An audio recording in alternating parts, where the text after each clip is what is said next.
सात अक्टूबर 2023 को हमास ने इजराइल पर अभी तक का सबसे बड़ा हमला किया था और इसके जवाब में इजरायली सेना ने गाजा पर जमीनी आक्रमण कर दिया था। लेकिन गाजा युद्ध का ये 11वां महीना चल रहा है और अभी तक इजरायली सेना गाजा के भीतर हमास का सफाया नहीं कर पाई है और उल्टा अब इजरायली सैनिकों का मनोबल गिरने लगा है। इसको लेकर अमेरिकी अखबार द न्यूयॉर्क टाइम्स ने एक बड़ा खुलासा किया है। न्यूयॉर्क टाइम्स का कहना है कि इजरायली सेना अब गाजा में ज्यादा कुछ नहीं कर सकती है। न्यूयॉर्क टाइम्स का कहना है कि अमेरिका का मानना है कि तेल अवीव गाजा से हमास को कभी भी साफ नहीं कर पाएगा और ज्यादा बमबारी करने से नागरिकों की जान को ही नुकसान बढ़ेगा। इसको लेकर अमेरिकी सेंट्रल कमांड के पूर्व मुखिया जनरल जोसेफ एल वोटेल ने न्यूयॉर्क टाइम्स से कहा कि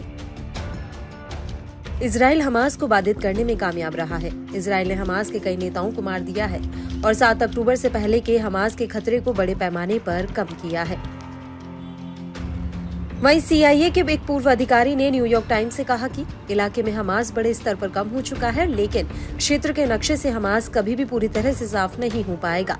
वहीं IDF के रिटायर्ड मेजर जनरल याकोव आमिदोर ने कहा, यदि इजराइल अपनी गाजा से सेना को बाहर निकालता है तो 1 साल के भीतर हमास दोबारा से ताकतवर हो जाएगा। हालांकि गाजा में इजरायली सेना कब तक डटी रहेगी और बंधकों की रिहाई कब होगी, ये मुद्दा अभी भी अंधेरे में है। उल्टा इजरायली PM नेतन्याहू और रक्षा मंत्री योव गैलेंट आपस में भिड़ गए हैं। दरअसल इजरायली मीडिया ने इसको लेकर अपनी एक रिपोर्ट में कहा है कि नेतन्याहू ने रक्षा मंत्री योव गैलेंट से नाराजगी भी जताई है। योव गैलेंट ने अपने एक बयान में कहा था कि गाजा में IDF ने हमास के खिलाफ पूर्ण जीत हासिल कर ली है और नेतन्याहू ने गैलेंट के इस बयान को बकवास बताया है। नेतन्याहू ने गैलेंट के ऊपर इजराइल विरोधी नजरिया अपनाने का आरोप लगाया था, जो इजरायली सेना की ताकत को नुकसान पहुंचाने वाला है।